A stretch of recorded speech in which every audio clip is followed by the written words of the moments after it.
Hello and welcome back, Shane. Thank you to everybody that has been watching my iNaturalist videos and sharing them and giving me feedback or questions. I want to cover some questions now and then maybe we just ID some things. So I had questions about what if someone suggests an alternate ID, or what if you want to suggest an alternate ID? So I've found one here. So this wasn't my observation, but someone has made the observation of this specimen as Macrolepiota procera. So I've come along while I've been identifying, and I've looked and I've seen straight away that I don't think this is Macrolepiota, and I know what it is. It's Amanita rubescens. So let's cover why first. So you can see here on top there's some universal veil remnants on the stipe. You can see some blushing, very common with the rubescence. You can't see the base, but there's enough information here that I'm confident that it is Amanita rubescens. So I've suggested the ID. It's come up that I've disagreed with the ID. If I was doing this live, which we hopefully will get to on the when we identify something, but it's come up here improving. Now that wouldn't say improving unless someone else came along and agreed with me. If no one else expanded on this, it would just be left as Amanita rubescens, but because someone else has come along and agreed, it's hit research grade. So how can you trust these IDs? Basically, you've got here a list of people that are the top identifiers of Amanita rubescens. So if one of these people gives you the ID and you check on the top identifiers, you can probably be safe to bet that they are correct. You can also hit this compare button. So if the person that's made this observation isn't sure and they wanted to compare, you hit this button, it's bringing up some photos next to each other. So these are observations that are research grade, and it's going to give us some pictures and we can compare. Now, this one doesn't have all the features that normally necessary for a ID, but we can keep going back.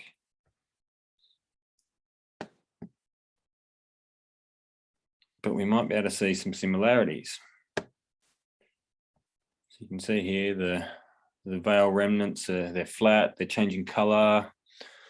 So on, you might be confused with an Amanita pantherina, which can be very similar, but there are some distinct features that you can tell the difference. This part here looks like what's left of the annulus, or the partial veil. If you had a quick closer look in there, you can't see anything because of the sun. You might see some striations. I'm just going to go back. I found one of my observations that I incorrectly identified. I thought this was a strange Neoboletus, as one of the yellow versions, or the xanthoid, I think they call them. I was incorrect, and Timo has come along here and he's given me the correct ID. If I look down here, top identifiers of Lesinellum crocopodium.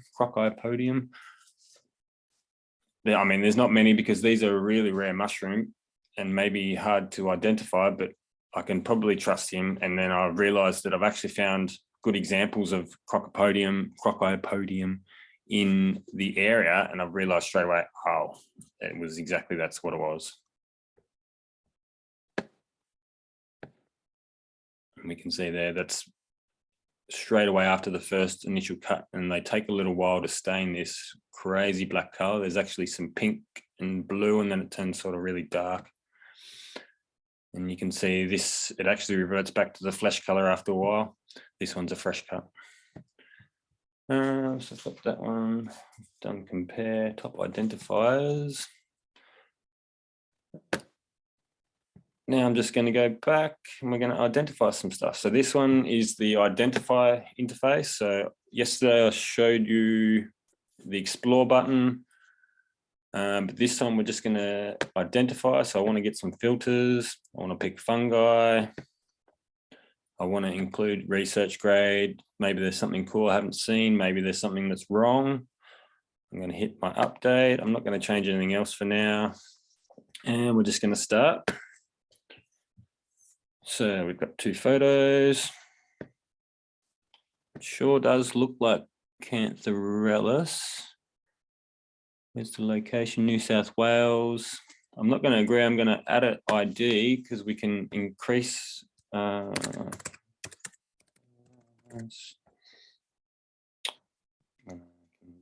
Yep.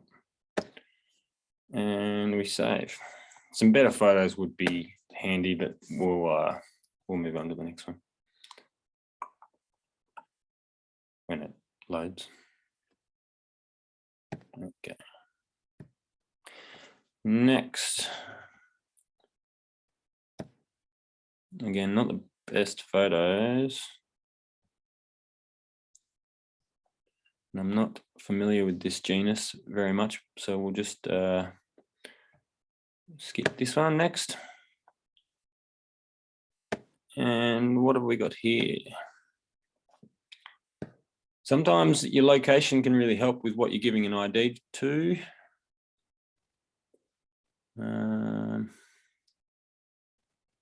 Can't see much in the way of scaling.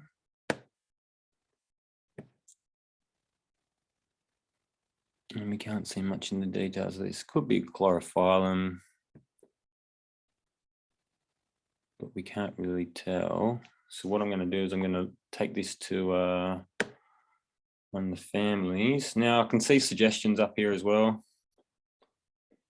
It's going to show me observations around the area, but it's only picking up the kingdom of fungi because that's all the identification is at the moment.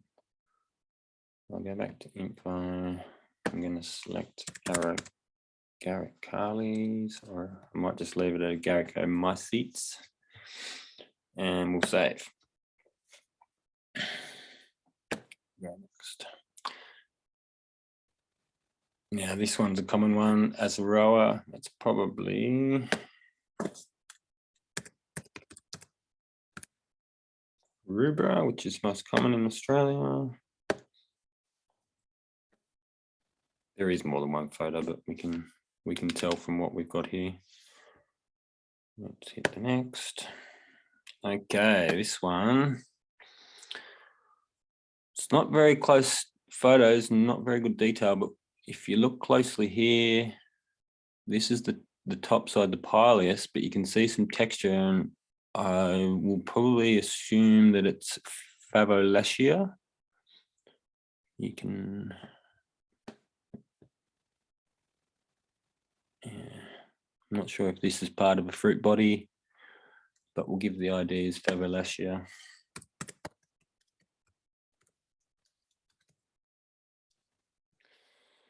Calacera. And we hit next. I have no idea. Conocebi is probably correct. You can tell Conocebi by the striations at the top of the stipe apex, as opposed to maybe Galerina. So on this case, I'm not going to be able to increase on the ID, so I'm just going to agree. And next. I'm not into gall rusts. I don't know anything about them. Lentinus arcularis, which is very common at the moment with all this spring rain. You can see the pores there underneath. I'm going to agree. Hit next. Coprinellus looks correct. Only one photo makes it difficult, but I'm going to agree with that one because that is Coprinellus. Maybe something in section disseminatii or whatever it is. That's it. Next. Now, this one is in disseminatii. It's not known for sure if we've got the true disseminatus, but for now we're going to agree. Maybe someone in Australia wants to study them and they can come along later in life and change the ID based on some scientific evidence. Let's go next. Now this one, it is bulboteus. You can tell the yellow cap, and on the stipe you have these very fine yellow hairs. So I'm going to agree. It could be bands, but I don't know for sure, so I'm not going to say that. Let's hit next. What have we got here?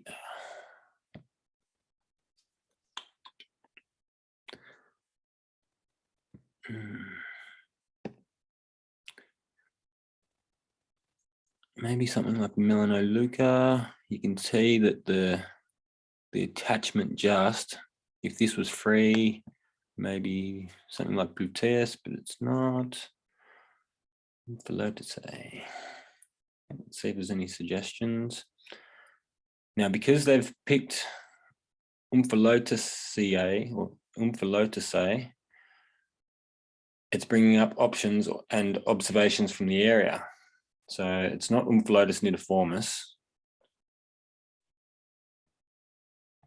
but it's not giving any. See, here we go. We've got Rhodocolibia. That's probably more in line with what we've got.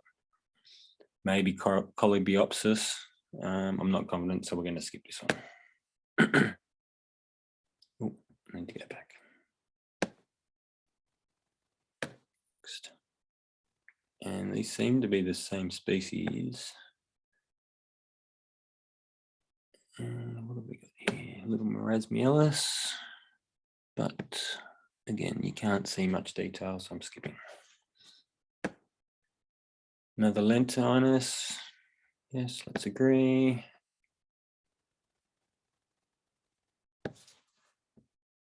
Again, the same thing. I'm just going to skip through that. I don't know anything about these rusts or lichen. So we're just going to skip that. So here we've got someone that they've improved on the idea. We're just going to agree with that. Again, disseminatus. Next. Don't know anything about lichen, unfortunately.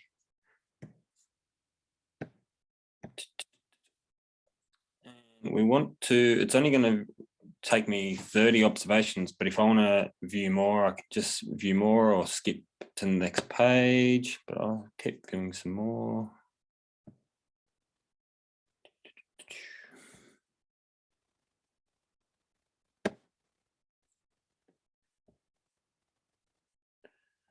Okay. So we've got a Pluteus, some good photos here. We're showing all the details. You can see the free lamellae. The lamellae or gills are turning that pink color, the spore color of Pluteus.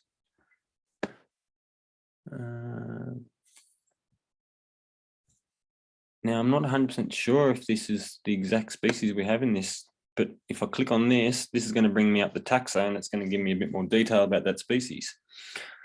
So we can see who the top identifiers are, the top observers. We can see some photos. We can see all the details. If we look at the taxonomy, we can see where they're placed. If we click about, it might show what the information probably from Wikipedia. Probably more importantly is the map. So if we've got something that's picked up all over the world, could have a worldwide distribution, or maybe it's a species that's wrongly identified. I mean, we probably don't know for sure if this Pluteus is the same that is in Europe. We can click similar species. So maybe we'll see something there that's very similar, and maybe it's a better identification than what's current. We can see the seasonality, when they're observed the most. Because these are observed all around the world, you're going to see it in different seasons. You can see the history. We can view all observations. Maybe we can compare. And this is just bringing up Australia. So it's definitely a Pluteus. I'm not confident on the species, so I'm just going to leave it as is, and we're going to skip. But I'll go back to the identifier. Cryptodotus. Pluteus again. Looks correct. Yep. Pluteus.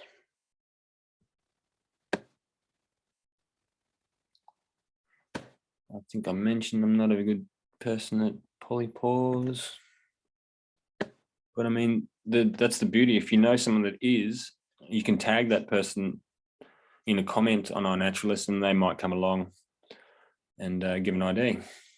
We'll agree with this one, Tremella. Here we go next. This is an auricularia. It probably is cornea. You can see the texture. It's this small white sort of texture color to it. Let's just agree.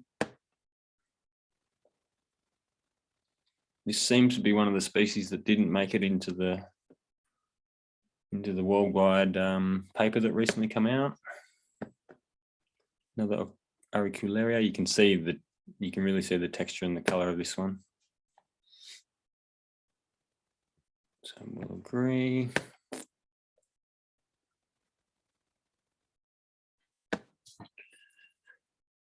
Agaricacea. So that's correct. I suspect this is probably a chlorophyllum. Can't really tell, but you can see here, this is the outer pileus cracking. You got some texture here. Maybe that's the partial veil or remnants of. Most of it may be stuck to the stipe. I'm going to add chlorophyllum. Maybe I'm incorrect, but maybe someone else will come along. It's impossible to tell exactly which species from this. Maybe it's in section Rhacodium. It probably is. I think this is she oak needles, which is what they're commonly found in.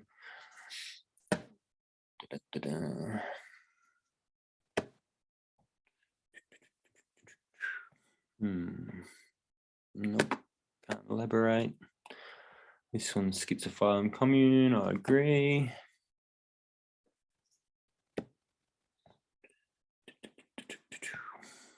Some more photos, can't quite tell.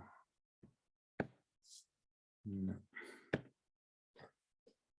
Someone's uploaded some microscopy, laboratory contaminant. And I mean, someone probably will be able to identify that.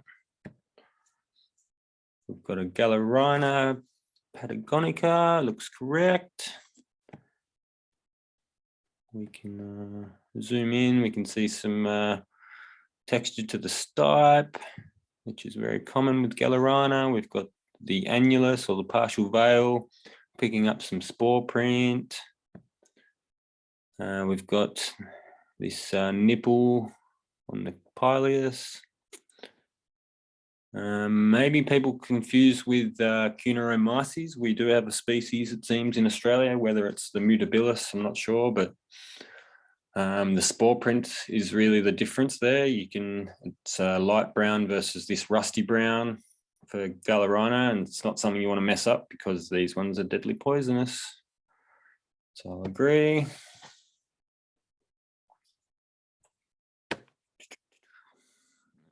Like auricularia. This is probably in the delicata complex by the look of it, but a little bit hard to tell. So I'm just going to leave it at auricularia.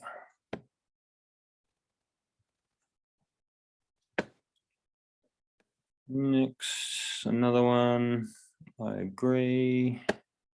These are really common this time of year when the spring rains, summer rains get going. A little bit different to the temperate species that we see in Europe or even down sort of in the southern half of Australia. We've got we find them in Victoria and Tasmania. That's probably more likely in the Judea complex. Fermatoporia, I'm not very good at polypores. Sapphirelliaceae.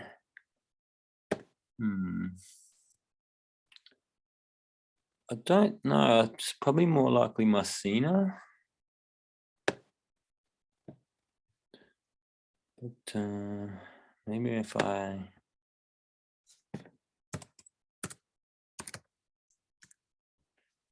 we'll just stick it in the family Mycena and we'll see if we get anyone else that agrees.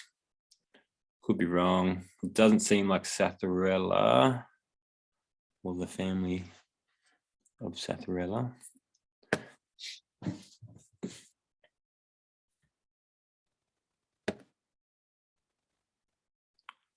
Cantharellus concinus, the Australian chanterelle. So, yeah, looks like it. There's a few little differences in some, it seems. There's some that are got some pink in them, some more yellow. Maybe there's a different species in there. There's certainly one different species that's being found down in the south. But that is the Australian chanterelle, so I agree. You can't see the best photos, but you can tell these are definitely folds. They're not lamellae. If you were to scratch that away, it wouldn't, you would see white flesh underneath. If you cut a cross section, you wouldn't see it wouldn't be able to distinguish between the lamellae or the folds and the flesh. Agree. Next, Pinellus probably is, but yeah, it could be. Calicera, possibly. Yeah, skip.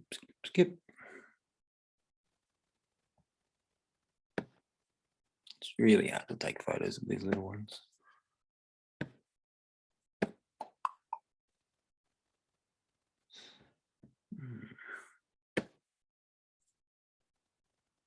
Maybe another Mycena.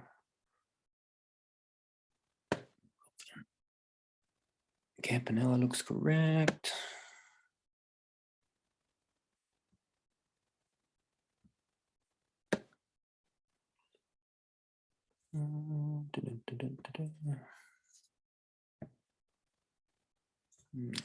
Can't tell on that one.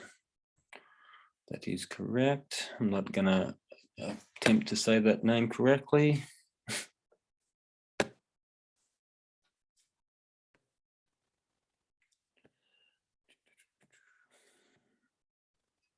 Let's just skip. Let's see what else we've got. I want to find something we can disagree on.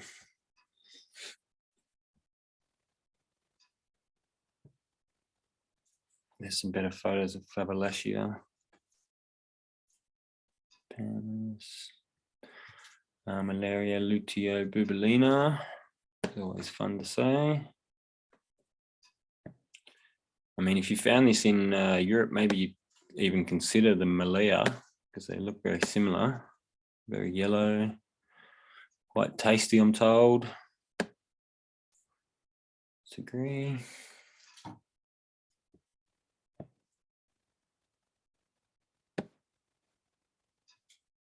Mycena.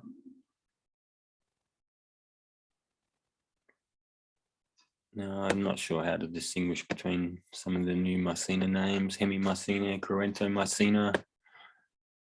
I'm sure someone else that is expert at them can.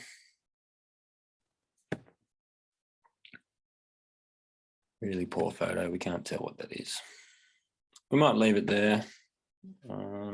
Keep your questions coming. If there's anything else at all, please let me know. Thank you.